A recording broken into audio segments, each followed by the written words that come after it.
What is going on, guys? So last month, Wonder Woman 1984 came out and marked the 9th film in the DC Extended Universe. And now that I've had a chance to go back and rewatch all the other movies, today I'm going to be giving you my ranking of all 9 DCEU movies from the worst to the best.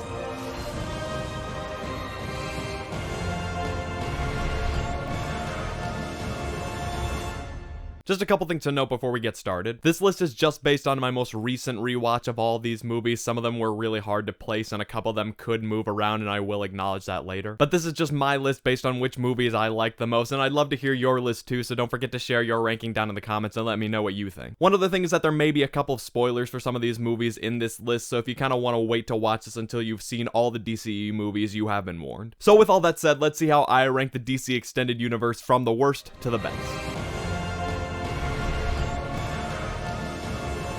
So starting off in last place at number 9, we have Suicide Squad. Right from the first time I saw this movie in theaters back in 2016, I just wasn't fully into it. At the time, I kind of appreciated some of the changes they were trying to make to the DC movies, make them a little more fun, but really their attempts to do this just resulted in the movie being a mess. Like, the editing for this movie is so laughably terrible, especially in the first 20 minutes. I honestly actually kind of enjoyed that because it was at least fun and over the top, and I could actually laugh at how bad it was. But then as the movie goes on, its flaws just become so apparent. It's so overly reliant on exposition. There is such an overuse of popular songs to the point where it becomes really irritating and distracting. And again, the editing is just so in your face and so annoying, and there's so many convoluted points in the script that just really make me irritated. There is some stuff I enjoy about it. I do like the cast for the most part. I think this was a solid group of characters. The movie just doesn't do them any favors because instead of just seeing who they are as people and seeing them bond as a team, we just have to spend too much time getting their backstory and rushing them onto this mission, which really makes no sense when you think about it. They just went with the wrong premise for the movie. The Suicide Squad are supposed to be a covert team that can go on covert missions, and that's what the US government uses them for. They're not meant to be this world-saving thing that can go up against super-powered baddies that people like the Justice League would. It doesn't make any sense. The movie's also very reliant on a lot of tropes and cliches that we see in a lot of other superhero stuff, but it just doesn't really work because these are supposed to be the bad guys, and so there are a lot of moments that just don't feel earned or feel out of character, and the big showdown with all of them at the end is just absolutely over the top and ridiculous. It feels like they artificially tried to make it into something that it wasn't meant to be and mimic things like Guardians of the Galaxy without really understanding the context of what made movies like that work. Again, there are really good things in this movie, and there are parts that I actually had some fun just because of how over the top it was. And while that did tempt me to bump it up a spot on the list, unfortunately all of its problems just really weigh it down.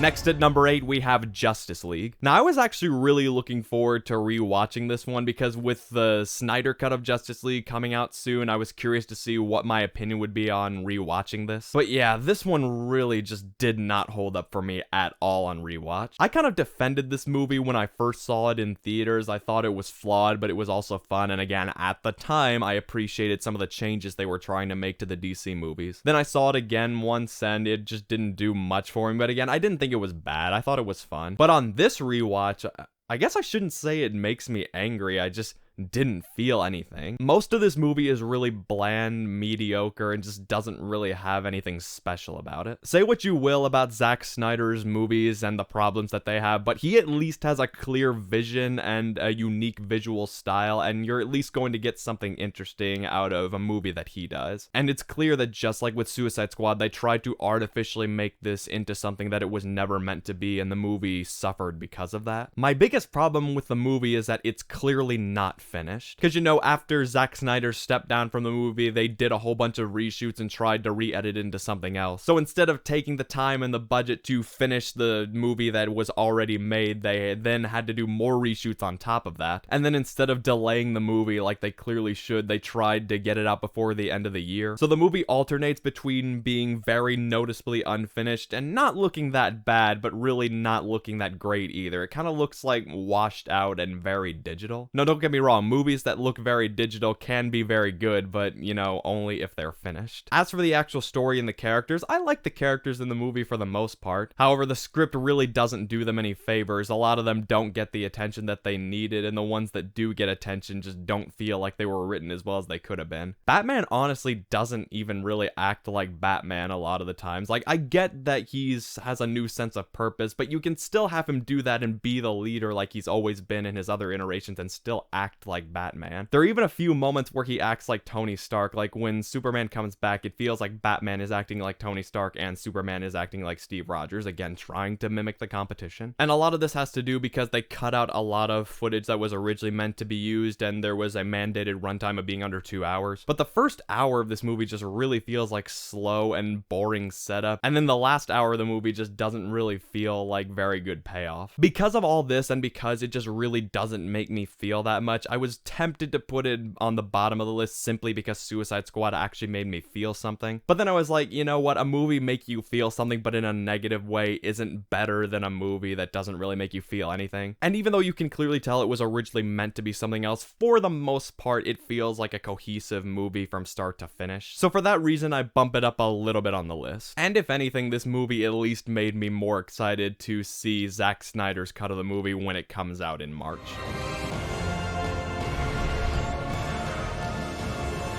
Then at number 7, we have Birds of Prey. Now, I am going to acknowledge that as a movie, this is probably better than some of the ones I have higher on the list, but this ranking is also based on my personal enjoyment, and this movie just really isn't my cup of tea. Now, let me talk about what the movie gets right. I think that it's very well made, it's very visually pleasing. I like the cast of characters that we get and how everything comes full circle by the end. I think Margot Robbie does do a really good job in the movie, and she definitely gets a lot more attention than she got in Suicide Squad. On top of that, I think that the action is really fun, and I like the movie's overall style. That said, there's also a lot of things that weigh the movie down. Now, let me preface by saying this is a much better movie than Suicide Squad. However, it kind of has a lot of the same problems that Suicide Squad did. It has editing that jumps around a little more than it needs to, it has an over-reliance on exposition and narration, and it sometimes uses its whimsical style to make up for some of the things that the rest of the movie is lacking in. As I said, Margot Robbie does a really good job in this movie, and I like her take on the character, but honestly, I've just seen better versions of Harley Quinn that I like more. Like the Harley Quinn TV series on DC Universe, I absolutely love that. I love that take on the character, and I love how the story played out. And I know it's not exactly fair to judge this version based on it not being better than a version that I like better, but that's just how I feel. And there are times where I'm not crazy about Margot Robbie's delivery because she kind of comes off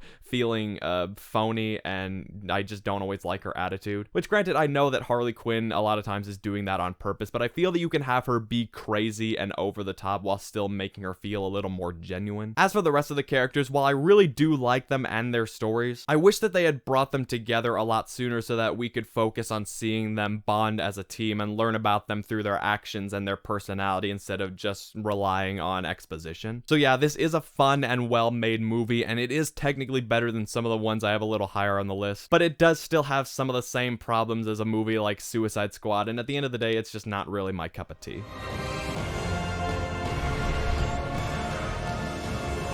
At number 6, we have Wonder Woman 1984. Now, since I've already done a review on Wonder Woman 1984, I'm going to try to keep this one a little more brief than the other ones on this list. But I do have a few updated thoughts now that I've had a chance to watch it a second time. Now, this was another one that I had a hard time placing. I was going back and forth between this one and Birds of Prey, because watching it a second time was really interesting. Like, some of the things I was more critical of my first viewing, I was a little more forgiving of this time around. And some of the things I was more forgiving of on my first viewing, I was a little more critical of this time around. I like the movie's overall message and the story that they were trying to do with Diana and advancing her from the first movie. I love Pedro Pascal's performance as Maxwell Lord. He's got a very Gene Hackman, Lex Luthor vibe from the Christopher Reeve Superman movies. And a lot of people have noted this, but there are parts of the movie that feel like a fun throwback to the Christopher Reeve Superman era. But after like the first 20 minutes, the pacing slows down and really drags a lot of the movie. And I think the movie's biggest problem is that there's so many elements they're trying to juggle that it results results in the movie feeling messy and there's a lack of narrative cohesion. And I just don't think they focused enough on Diana and her personal struggle, and when they did, I felt that its connection to the larger theme was a little wishy-washy. Again, I appreciate when movies take their time. I like how they developed Maxwell Lord's character. I love the movie's overall theme. But when it comes at the expense of focusing on the main character and developing her story properly, well, then you have a problem. There are more things I could talk about, but as I said, I've already done a review on this one, so I'm trying to keep this one as short as possible. But the reason I bumped this one a little higher on the list is because despite all of its problems, it does have some truly great moments in it. And there were times where I genuinely did feel for the characters, so for that reason, this movie gets a little more of a pass than some of the other ones. Now, all of the movies I've talked about so far are the ones that I either don't really enjoy or don't have a strong desire to watch again. And all of the movies from here on out are the ones that I either really enjoy or wouldn't mind rewatching.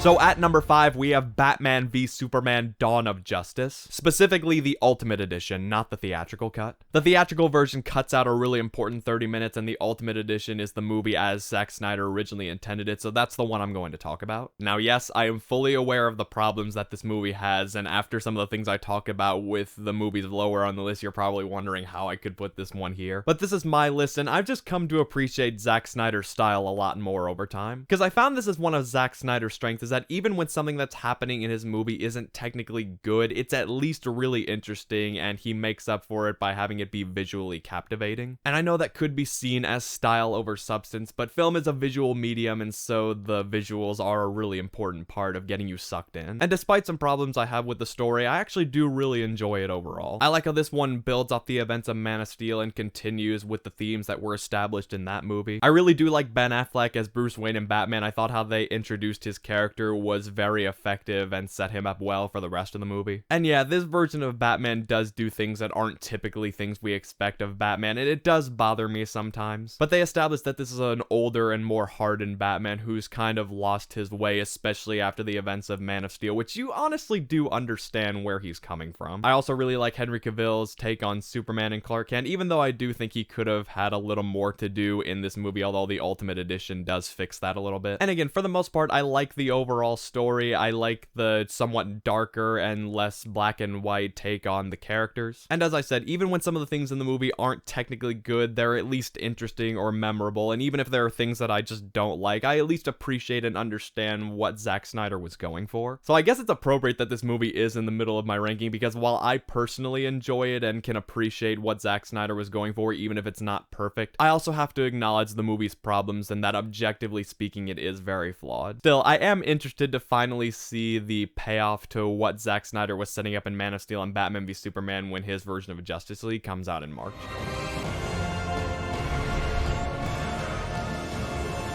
Then at number 4, we have Man of Steel. Again, a similar situation to Batman v Superman. I've actually really come to enjoy and appreciate this movie over time, and I like Zack Snyder's style overall. But I do still have to acknowledge the problems that it has and the things that I personally would have tweaked in it. The biggest reason it's bumped up above Batman v Superman is because it's just a more cohesive movie overall. I really do like the structure of this movie. I like how they introduce Krypton and Superman's backstory, and then they kind of take the Batman Begins approach where they jump ahead of time and show where he is now, and then they alternate between continuing his story in the present and also jumping back to show flashbacks. I think that was actually a smart approach, because we see the Krypton backstory, we see him land on this world, and then we jump ahead to a halfway point in his life where he is trying to help people and figure out who he is, but he still has a long way to go. So we go back and forth between seeing how he got to that point and him transitioning into the full hero he was meant to be. I know this version of Superman has gotten some criticism for not being as hopeful and upbeat as some of the other iterations of Superman, and yeah, it would have been nice to see him crack a few more smiles, but I think it works for what Zack Snyder is going for, because this guy is supposed to represent hope and inspire people to be the best version of themselves. And even though he doesn't always feel that way himself, he never gives up on his mission. He's always there to help people, and you can see that when he is around other people, he does smile more. He tries to be the best version of himself and try to be a better person. So it shows that other people bring out the best in him and inspire him to be better, even if he doesn't always believe it himself. So that just really show is his humanity, which was the focus of the movie. Another thing Zack Snyder's DC movies get criticized for is how they incorporate a lot of philosophy, mythology, and stuff like that. But I like philosophy and mythology, and I think it's very effective in how he incorporates it into the story. It makes it feel grand, it makes it feel like a legend, and it makes it feel really important. Now again, I do have to acknowledge this movie's problems. I think the overall picture is a little grainier and a little more gray than it needs to be. It doesn't always bother me, that's just what they were going for, but I feel brightening it just a little bit would have helped out. And there are character moments and decisions where I'm either not totally sure why they did that or I just don't agree with it. The biggest one that always gets brought up is the fact that Superman causes a lot of destruction. He doesn't really seem to process, that he's probably getting a lot of people hurt. Which again, it's not totally his fault. He is stuck in a really tense situation, and that's kind of what you'd expect from someone who is unlocking their powers for the first time, but I do think they go a little farther than they need to a lot of times. As I said, while I do appreciate a lot of the philosophical stuff, I think they go too far with it a little times. Like, characters will sometimes go from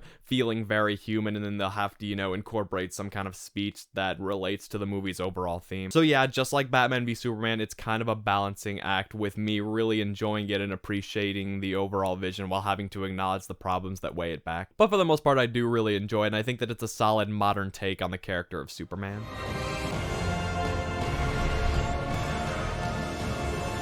Moving into the top 3, we have Aquaman. Now, I honestly thought that this was going to be my number 1 because in the past, I have absolutely loved this movie. I love Jason Momoa's take on the character. The visuals are incredible. I think they did a good job balancing the various elements of the story, and they managed to make a lot of elements feel comic accurate and really cool at the same time. However, on rewatch, I did notice some more of the movie's problems. I think the script in general is the biggest one. Like, I love the overall story, but there are parts where the dialogue really could have used some work. There are even some scenes where I feel that they're kind of out of character or just suddenly a little too different from how they were in the rest of the movie. One such scene is when Arthur and Mira are in the desert and they're a lot sillier and more bantery than they were previously. And despite me really liking these characters, I just didn't always feel that emotion that they probably wanted me to feel. I can't say exactly what it is. Maybe it's just the more cheesy style of the movie. Maybe that creates a little of disconnect from the characters at times. But for whatever reason, I just wasn't as invested in the movie as I have been in the past. Now that said, there's a lot this movie gets right. It's perhaps the best looking movie in the DCEU. I really like how it makes Arthur's story feel like a legend and how he grows and becomes a better hero and eventually a king over time. And I thought they did a good job of including lots of different elements while also making them feel very balanced. Like, even though Black Manta wasn't the main antagonist, I like how they incorporated him as an extra challenge, and he was just so awesome in that fight scene. His costume, the way it was shot, the action was just so incredible. Because that's the thing, even when the movie is flawed and it doesn't always work perfectly, I still have a lot of fun with it and I can really get behind most of what they do. So I think if they bring all that good stuff into the sequel and just maybe have a tighter script, I think Aquaman 2 could really build off what was established in this one.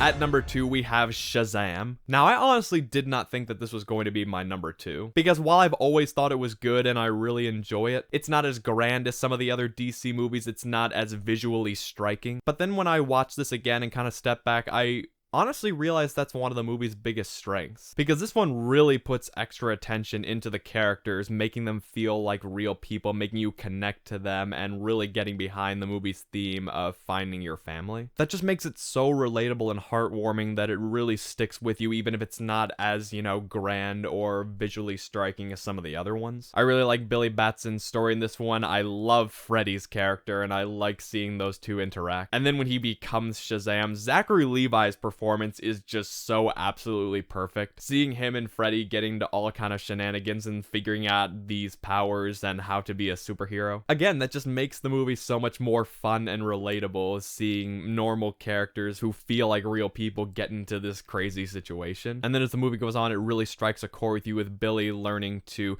accept that his mom just didn't want to take care of him and embracing this new family that he's found. And he becomes a greater hero, and seeing him team up with the others as they get to become heroes too. It's just such a fun, good time. So again, maybe not as big or as grand and epic as some of the other superhero movies we usually get, but it really has that personal human touch that just makes it so relatable, and it is really fun. So for that, it gets to be number 2.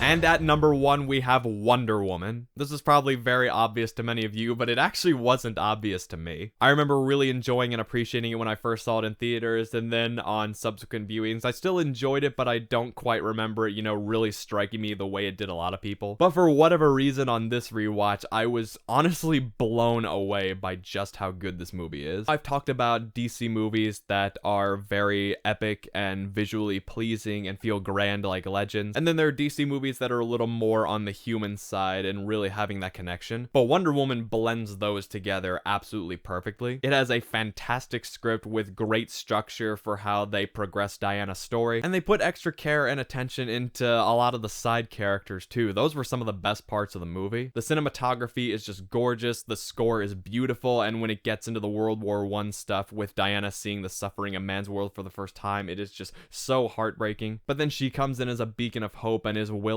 to defend mankind even with all this going on. When you put all this together, it is just such a thoroughly enjoyable and inspiring movie that I couldn't get enough of. Now, obviously, I do have to talk about this part. It's the movie's biggest criticism that it falls apart a little bit in the third act, especially the last 10 minutes. And yeah, it does get a little messy, like the message that they're going for and the action that's happening don't always quite mesh together perfectly. And it turns into a big over-the-top battle with the villain who's giving a lot of exposition like we see in a lot of other superhero movies. But I think I'm a little more forgiving of it than most people because yeah, even though the action in connection with the larger theme is a little messy, I think it still works pretty well overall in connection to the rest of the movie, and I like the revelation that they go with for Diana's character and the understanding that she comes to. I just think the problem is that they didn't give enough time to fully flesh this stuff out. They just reveal it very close to the end of the movie, and then they have to rush to get it done in addition to the big battle that goes on. But again, it doesn't bother me as much as it used to, and I like how the movie concludes with Diana fully realizing the flaws with man's world and that it's never going to be fully perfect, but she's still going to stay and keep fighting and trying to make the world a better place anyway, even if it never ends for her. Because that's really powerful, is that she literally gave up everything and lost the one person that she knew in man's world and is seemingly going to keep up this endless struggle forever like you know, mythological figure. Oh, and how have I not even mentioned the excellent Wonder Woman theme? As soon as that starts playing, you just get so pumped up and it complements the action scenes so perfectly. So for all these reasons, I can confidently say that Wonder Woman is my favorite movie in the DC Extended Universe. So that's my ranking of all 9 DCEU movies, so now I'm gonna turn it over to you guys. What's your ranking of the DCEU? How does it compare to mine? What do you think of this video? What are your thoughts on these movies in general? Whatever it is, feel free to share your thoughts down in the comments and let me know what you think. Be sure to like, subscribe, and hit the bell for more content. Also be sure to check out my other videos over there. It really does mean a lot. As always, thank you so much for watching, and I will see you for my next ranking.